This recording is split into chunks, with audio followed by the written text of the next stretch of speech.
All right, it says that we are live. Hopefully, everything on the stream is working out, but here I am back at it with the NBA Finals live stream. Got the mic, got the camera. I got one like. Yo, I think the chat's working out here. This is my first time using this interface, so you guys got to work with me here. Danny Alvarado. Yo, what's up? Thanks for joining the stream. Virgo, what's up? I think I'm a Virgo. No, I wish I was a Virgo. Shout out to Ludacris and Nas for the Red Light District track. Virgo. Brrr, boom, boom, boom. Check out Virgo. That was a terrible impression of the beat. But yo, I am so pumped. NBA fans should be pumped because this was an awesome game. Game one was awesome, but I think there was a lot of, I don't know what the word is. No one really was excited about this year's finals. It's the Cavs and Warriors for the fourth year straight. Oh no, here we go again. The Warriors are just gonna blow out the Cavs. But wait, guys. LeBron James. Oh my gosh, LeBron James. This is my favorite LeBron James performance, and I know that might not be technically the best one, but this is my favorite. I just watched this and I felt like a kid because growing up, all these NBA guys like Kobe, Kevin Garnett, Allen Iverson, Shaquille O'Neal, these guys I grew up with, Michael Jordan, they all felt like superheroes to me. They did not feel like the same race as me, like human race. You know, I felt like these guys were aliens from different planets that were just superior to me. They were far more superior. And that's how I felt watching this game with LeBron James. I felt like a kid again. I felt, oh my God. Oh my God. LeBron James. It's like someone put 99 overall on all the stats on 2K, and he just went out there and played against one of the best assembled teams that we've ever seen. Now, I don't think the Warriors are playing that great. I'll get into that a little bit later, but let me just talk about LeBron. I'm going to put up the stats here because this guy went off for 51 points, but the efficiency, 19 for 32. Oh my God.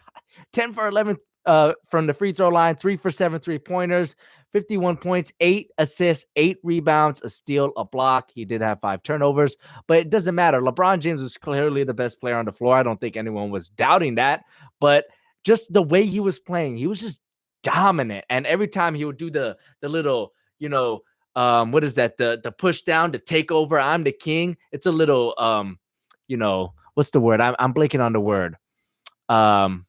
Not conceding. That's not the right word. Condescending. It's a little condescending, but it looks badass when he does it. Am I right? But let me hear from you guys in the chat. What you guys thought about LeBron's performance. And before we fully get in there, check out my last video I just uploaded today, Kobe AD NXT 360 performance review.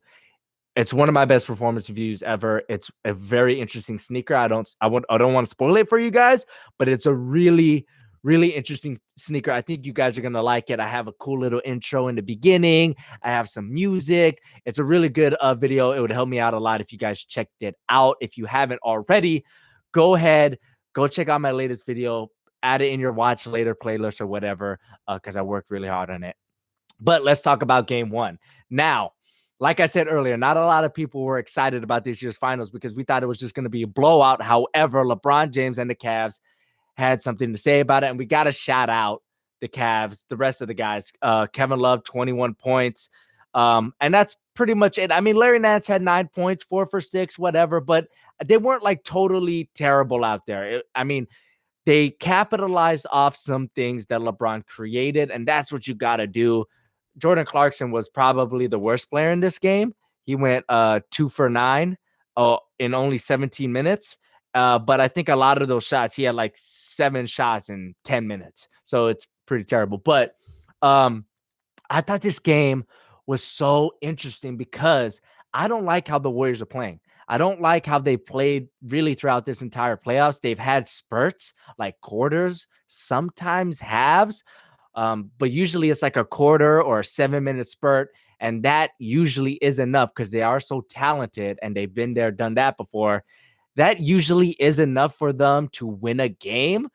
But as we saw tonight, it's kind of nerve-wracking if you're rooting for the Warriors. I thought that I really am disappointed in KD's play, mainly. I think look, the stats are going to tell you that he played great. 26 points, 9 rebounds, 6 assists, and 3 blocks, plus 17. Like, that's all great. 8 for 22, but he was 1 for 7 from 3, and a lot of those threes were tough, contested shots. I don't like how KD's playing. He still has these bad habits of, I'm just going to make the hardest shot I could possibly make. I'm 7 feet tall. No one can block my shot. And that's true.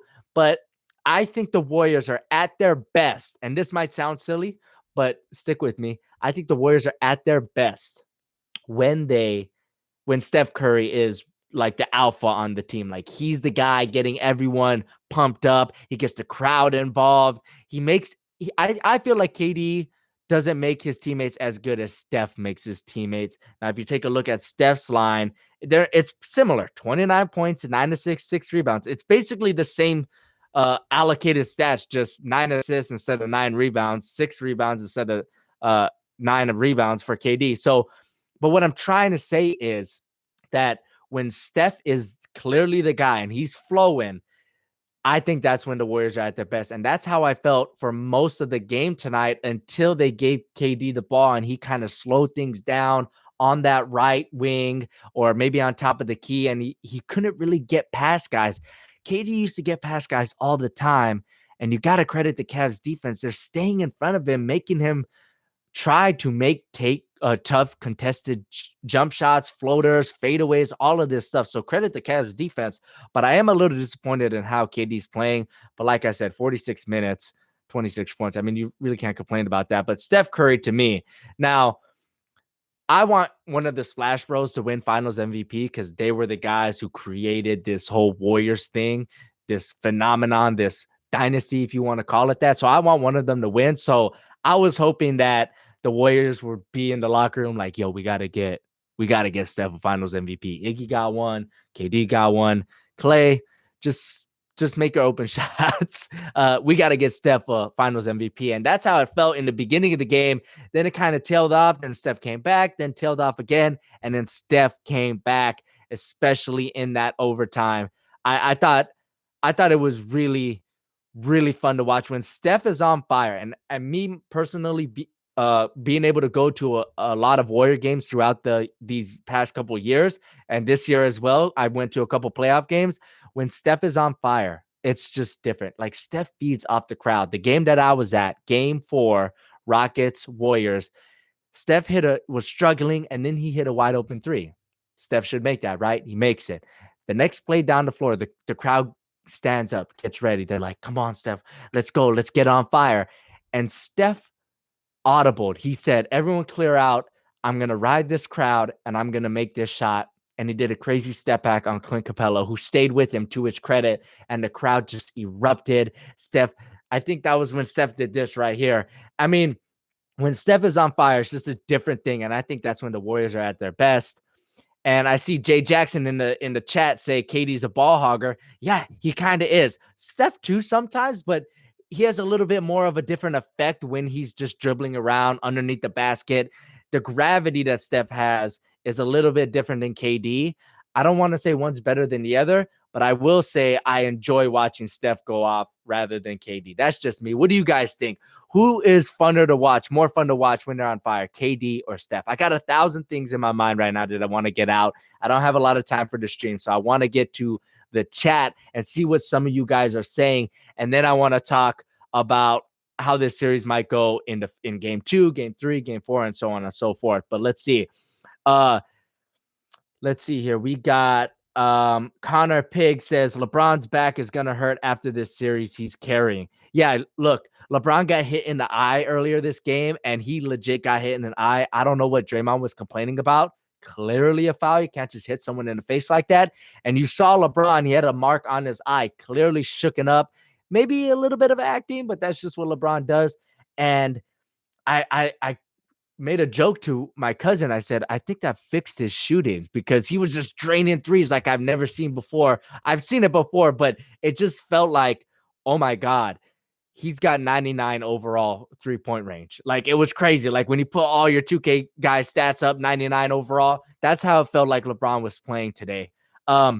Diego Madrid says Curry will get the MVP. bro, I'm with you. I want Steph to win the MVP. I think he's more than deserving. Should he have won it in 2015?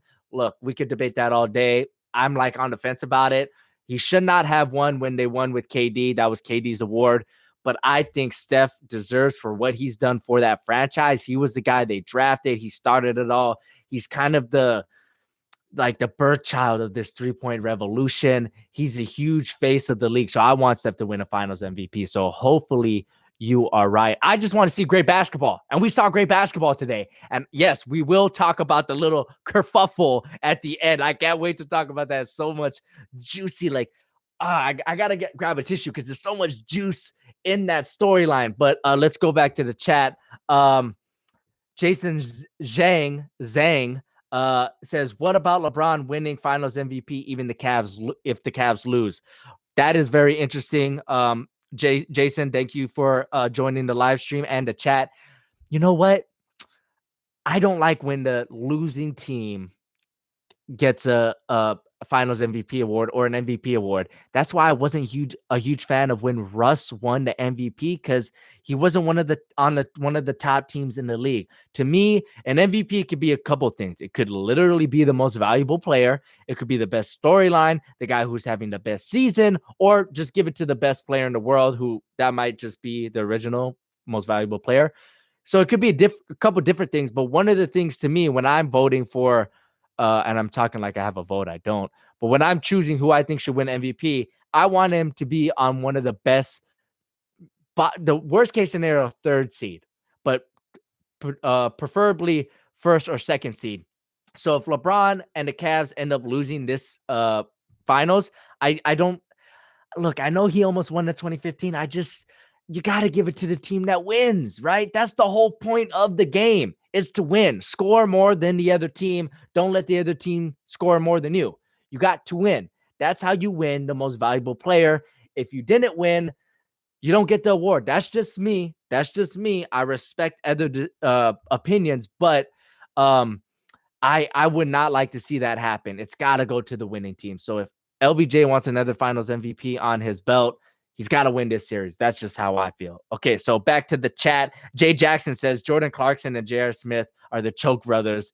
That's a little play out the Splash Brothers. Look, I thought JR had his moments. The stats will say what they will. He missed a couple shots, whatever. But J.R. Smith is not as bad as Jordan Clarkson. And look, I'm half Filipino. Clarkson's half Filipino. He's a former Laker. I'm a huge Laker fan. I'm a Laker for life. I love Jordan Clarkson, but you were terrible this game, bro.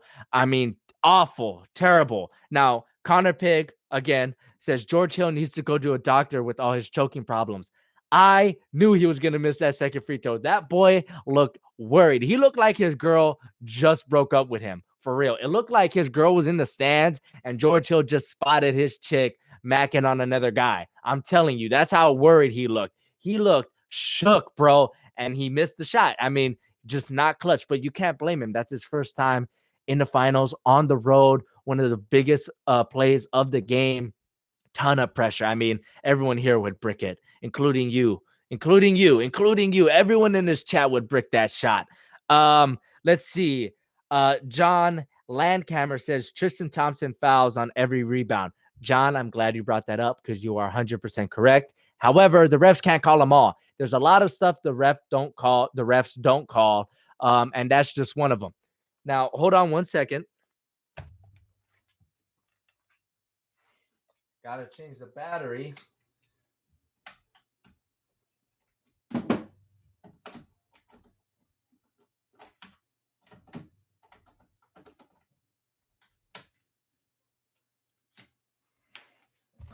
All right. I just had to change the battery in the camera really quick, but you're right, dude. Tristan Thompson fouls a lot. And speaking of Tristan Thompson, that little thing at the end. Now, in real time, I'm going to break it down for you just to refresh your memory. Sean Livingston, the game is pretty much over. He's got to shoot it. He could have took a shot clock violation, but it wasn't that close. So he shot the ball. Tristan Thompson goes up to him kind of really fast, and it looked retaliatory or it looked like it had some meaning behind it. And then he kind of contested hard, and then Tony Brothers, the ref, threw him out immediately. Now, in real time, I understood what Tony Brothers did there. It looked like a potentially dangerous play, kind of like what Zaza did to Kawhi, but this time it's in different circumstances because it's not in the middle of a game. It's at the very end when things are just basically over. But when you watch it in slow mo, it doesn't look as bad as it felt in real time. And there wasn't a whole lot there. So maybe the ejection was a little too much, but I do respect the call because there is a little elbow right there at the end after the contest. There's a little elbow cocking action, but again, he didn't really connect with anything. But I do understand what Tony Brothers did there. He didn't like the play from Tristan Thompson, so I get why he did it. Would I have done it if I was a ref? Probably not. Maybe just a technical. An ejection, automatic ejection is pretty serious. And then obviously Tristan wanted an explanation, and Draymond was kind of not directly in his face, but as he was walking by, probably talking smack, maybe said something about the Kardashians. I have no idea. And that's when Tristan Thompson, who we've seen kind of explode before, basically threw the ball or shoved the ball into Draymond's face, and boom, we got a kerfuffle. We got a scrap, kind of a scrap, an NBA scrap. Now, this is very interesting because the play before that, Curry's going to the basket wide open. It looks like it's a throwaway play, and LeBron contests hard, and he actually gets a piece of the ball. And I think Curry took exception to that because they could have got hurt. Either Curry or LeBron could have got hurt on that play, but not LeBron because he never gets hurt unless he wants us to think he got hurt. But that's how he got his name, LaFlop. But I think Curry took exception to that. Now, as far as do I think Curry was right for taking exception? No, bro. This is the NBA Finals. LeBron's pissed off. If you're going to go in the paint, you better get ready to get your head knocked off. That's how it was for me growing up, watching MJ, watching AI. AI had a ton of injuries, and this is a guy who I know Steph looked up to as a kid. AI had a ton of injuries because every time he went in the paint, he was smaller than the other guys and he got his head knocked off. So I don't think Steph should have took exception to LeBron contesting. But I get it. I mean, that's the current NBA, right? And that's just kind of how it all happened. Clay was talking smack. LeBron kind of pushed Steph, and we've seen LeBron kind of be condescending to Steph before when he blocked his shot in Cleveland and he looked back and said some words that I definitely can't say. But I thought that just heated up everything. It was already a good game without that stuff. And when that happened, man, I was so pumped. I stood out of my couch and I was like, this is awesome. Hopefully game 2 is the same. There are some people who think that the Warriors woke up in that overtime and they're not going to have another close game like this. And that's why Cleveland fans are pretty pissed off, because this was a great opportunity to steal one on the road. And if you're going to win this series without home court advantage, you got to steal one on the road. But let's head back to the chat. Let me know what you guys think about that Tristan Thompson ejection. Was it overzealous by the ref? And what do you think about that whole thing about Steph, Clay, and LeBron, and how Draymond out of line? Did Tristan Thompson cross the line? Let me know in the chat below. I'm going to read some of your guys' thoughts. John LB30 says Draymond climbed Tristan Thompson's back after a missed free throw. John, if you just joined the chat, we talked about it earlier with another John, I believe. Tristan Thompson does that every play. Tristan Thompson is the king of over the back. Sometimes it gets called. Most of the time it doesn't. But a lot of guys do that in the league. And this is the finals. I'd rather them have less calls than more calls. So I'm fine if he did. I didn't catch that play that you're talking about, John. But look, Tristan does it all the time. So a little taste of his own medicine. Armando Nieves says, honestly, if MJ was in LeBron's position right now, he wouldn't have been so great. All the refs loved him. You're saying MJ wouldn't be as great. All the refs loved him. I don't know what you're saying by that, Armando. MJ's the GOAT. I'm sorry. 6 straight not 6 straight finals, but 6 finals MVPs, 6-0, never went to game 7 in the finals. It's another level. Now, LeBron, is he a better basketball player? Probably. But winner, I think it's MJ. Let's go back to the chat. Freezer Breezer Gaming asks, LeBron will get injured soon. Agree? No, I think there's a lot going on there with LeBron's health. Some things I want to say, some things that I shouldn't say. But I don't think he's going to get injured soon. The guy's at his peak physically, and he's always going to be like that. LeBron's number one priority is body and his health. So I don't think he's going to get injured anytime soon. Diego Madrid, again, says Tristan Thompson just exploded, and you can't do that in the finals. Good point there. I do think the guy who came out looking the worst in that scuffle was Tristan Thompson. He crossed the line. He didn't have to do that, but he did. So, yeah. Andre Mai says, oh, that's a little off topic. I got you, Andre, for that review, but I thought you had something. The chat is moving so fast. Now, Trayvon Washington says, J.R. Smith is very dumb. Now, let's talk about that. JR gets the rebound from a missed free throw, which is something you absolutely can't allow if you're the Warriors. A rebound, offensive rebound off a missed free throw. And he kind of just goes out, and LeBron's asking for the ball. Then LeBron gets covered, and he says, go kick it to the corner. And after he says kick it to the corner, he realizes, oh, wait, let's call a timeout. But it was a little too late. JR clearly says, I thought we were ahead. So he thought they were in the lead. That is not good for JR. That is not a very good play. I don't think you can blame him for the loss. However, I was sitting there on my couch saying, LeBron's going to make this, bro. When they went up before George Hill got fouled by Klay Thompson, I said, LeBron's going to make this. Cavs are going to win. I would have bet my life. If a gun was to my head, I would have bet my life that the Cavs and LeBron were going to win that game. And then the foul happened. Then George Hill misses the free throw. And then JR does his thing. Look, it is a bad play, but I don't think you can point to. Maybe you could, because I do think the Cavs would have won. I don't know. He's the Henny God. What are you going to do? But that was a very interesting play. Digital Pickaxe says, blame the coach for trusting JR. Like I said, who are you going to play? Rodney Hood, Jordan Clarkson? Those guys have been terrible, as my guy Charles Barkley would say, in the playoffs. Those guys have been terrible in the playoffs. So JR is really the best option there. And that's the story about this finals. Going into the finals, everyone thought the Cavs were undermanned, outmatched in basically every position except LeBron. So, but that JR play is definitely going to be on Shaqting a fool. Now, Carlos Garola says bad ref calling. Now, Carlos, I agree. The refs weren't that great tonight, but I don't think, I mean, there were a lot of missed calls, but I don't think there was anything that totally changed the course of the game. And I know that sounds weird, but there wasn't like such a bad call that gave the other team a clear advantage. I thought that there were bad calls on both sides of the ball. Now, I do want to talk about that block that might have been a charge on KD. LeBron got the block. Initially, it was called a charge. The two refs look at each other. One called a block. Kenny Mauer called a charge. They went to the review. LeBron was out of the restricted area, but they concurred that LeBron was sliding, and they called it a block. What did you guys think about that play? I thought in real time, I watched it as it happened. I said, that's a charge. What a play by LeBron.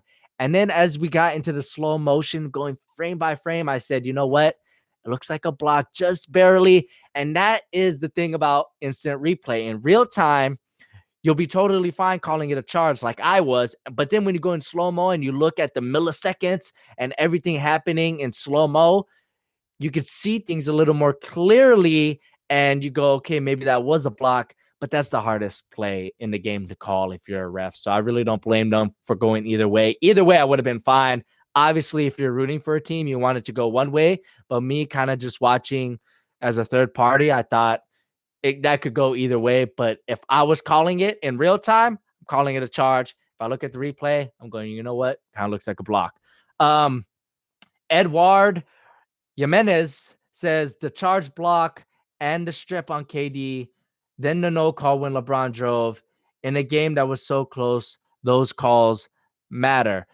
Edward, I get it. You're right. Those calls do matter. Every call should be right. But there were also plays where the Cavs got away with things. I remember one play, it looked like LeBron got stripped cleanly in slow motion, but in real time, they called it a foul. And, LeBron got a foul there.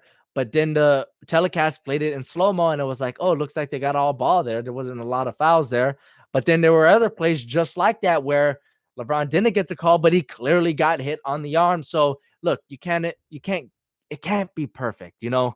But again, I'll say it one more time. I don't think there was one call that totally changed the course of the game. Now, Dead Dog says, "Who do I think is the GOAT?" I told you guys, Michael Jordan is the GOAT. I will die. Well, I don't know. Maybe some things will change in the future, in the coming years. But if I were to die today, LeBron James is not the GOAT. Michael Jordan is the GOAT. Okay, Michael Jordan is the GOAT for sure. Freezer Breezer Gaming says Draymond will get suspended soon. I don't think so. He's got 3 more technicals, and I think that's enough of a cushion for him not to get ejected like he did in 2016. Mohammed Saram has a very interesting point here. He says Looney been getting bullied entire playoffs, and that is really the thing about the Warriors right now. They're obviously missing Andre Iguodala. When is he going to come back? He is so important to that team, not for what stats he contributes in the box score, but for his presence on the floor and what he allows the other guys to do. It's almost a chemistry thing with them. The Warriors are clearly more comfortable with Iggy on the floor, so I can't wait for him to get back. But talking about Looney, that's the 5th guy that it's Livingston or Looney really who's out there on the floor, and neither one of them is really a great option. They're great for a couple minutes off the bench, but in crunch time and the start of game, it's a thorn in the Warriors' backside right now. John Landcamer says KD is the least clutch superstar in league history. Interesting. He's had some moments in the playoffs. He's had a couple buzzer beaters. I don't know. Superstar maybe, but wouldn't that be Harden? Harden's got to be not as clutch as KD, right? I mean, KD's got a ring. He had that big shot in Cleveland. He's had a couple great moments with the Cavs. I'm going to say James Harden is not as clutch as KD on that one, John. Let's see. Jamie Herrera says, honestly, if Hill made that free throw, JR would have never made that Henny play. Yep, you're right. Of course, if he made the free throw, JR would never got the rebound. It would have been interesting to see what the Warriors drew up had Hill made that free throw. Very, very interesting. Let's see here. John LB30 says Patrick Ewing was the least clutch superstar. Yeah, maybe. But I think KD and James Harden are bigger stars than Patrick was. I know that sounds crazy, but because Patrick is a legend, but I think James Harden, he's one of the best 2 guards we've ever seen in the league. He's like top 5. Is Patrick Ewing a top 5 center? Probably not, right? And you got Wilt, Kareem, Shaq, Olajuwon, and I know I'm missing someone. Who am I missing? Maybe it is Patrick Ewing. I don't think so. Did I say Shaq? Shaq, Kareem, Wilt, Bill Russell. That's who I was missing. And Olajuwon. So yeah. And Harden's top 5 guard. I mean, he is. He's so good. People are saying David Robinson. He wasn't really a superstar. Now, Michael Navarro says, I hate the Warriors now, and I thought I'd never say that. Very interesting. I do see this in a couple of people. They kind of turned on the Warriors, and I get it. I totally get it. I think they complain too much. I think at times it could be cocky, and that could rub people the wrong way. I just love watching them because the crowd is great, and Steph is so interesting to watch. Klay, obviously, I went on Klay Thompson's shoe tour. I've talked to him. I played basketball with him, so I'm always going to root for him. I think Draymond is entertainment. I'm not going to go as far as to say I love the guy or I like him, but I think it's entertaining as hell watching him play. So, if I were you, Michael, I think it was Michael. Excuse me if I didn't get your name right, but whoever made that comment, if I were you, I'd just enjoy the entertainment. You don't have to like them or love them. Just be entertained by them. Let's see here. Young Tori says, I'm afraid LeBron may collapse on the court with the minutes he's playing. Only a superhuman can deal with that kind of fatigue. Thoughts on that? Well, Nyang, thanks for joining the live stream. I appreciate your comment. What I have to say about that is LeBron is a superhuman. Case solved. But in all reality, LeBron continues to surprise me, and I'm not going to doubt him until it actually happens. So until LeBron actually collapses on the floor, I'm not going to doubt him. Now, we have seen him cramp up before. And earlier this playoffs, against the Celtics, he was doing the thing on the bench where he was like, I'm so tired. I'm so tired. He was trying to let us know he was tired. And that's just LeBron acting. He's a great actor. Ski Doc Gan Lowe says, did you see LeBron's shoes? They were fire. They were pretty nice. I think they could have been a little bit better, but I do like the white gold with a little bit of wine. It was pretty nice. Jamie saying LeBron needed that Henny. Yeah. Isaiah Rivas. I don't know how to say that name, my guy. Says LeBron is Galactus. I'd have to agree with you. That is definitely true. Jay Jackson says, can we talk about Draymond's shooting formation or shot form? Look, he made 2 threes. So, if it ain't broke, don't fix it. Although it's kind of been broke this playoff. So I'm not sure. But anyways, let's wrap this stream up. Let's talk about game 2, how it's going to go ahead. Did this series change your guys' perspective? Let me know in the chat right now. Going into this series before game 1, who did you have winning and in how many games? And now after game 1, does that change your predictions? Because going in, I thought it was going to be Warriors in 5. Now, I'm not sure if game 1 changed that. I think the games might be closer, but I think the end result will be the same with the Warriors winning in 5. But I can see Warriors in 6. I don't think it's going to get to game 7. And I'm sorry, as well as LeBron played, and I did think the Cavs were going to win tonight watching the game, I don't think they can win this series 4 times beating the Warriors. I just don't think it's going to get it done no matter how bad the Warriors are playing. Because like I said earlier, I don't like how the Warriors are playing, but they're so talented. They could play one good quarter and that's enough. And that quarter is usually the third quarter coming out of the second or coming out of the first half into the second. That's enough for them to win. Let's see what you guys have to say. Warriors in 6, Warriors in 6. James says Warriors in 4. Brian says Warriors in 4. Jamie says Warriors in 4. Wow, I'm really surprised. A lot of you guys have Warriors in 4. Priscilla Villegas says I had 5 or 6 games. Freeman says game 2 will decide the series winner. Very interesting there. I like what you're doing. A lot of you guys have Warriors in 4. Warriors in 4. Sirion says LeBron in 5. So that means that he's going to sweep all the way out now. And very interesting. I'm really surprised you guys have Warriors in 4. I think LeBron is good for one game. That game 3 seems like LeBron always wins in Cleveland. Game 3 in Cleveland, LeBron always win. I would love to see the stats on LeBron in game 3 at home. I'm pretty sure he's, if not undefeated, close to it. But I don't think game 1 really changed my prediction. I think Warriors in 5 is solid. But like I said, Warriors in 6 could be very possible. Jay Jackson says Warriors in 5. Freeman says Cavs in 6. Interesting.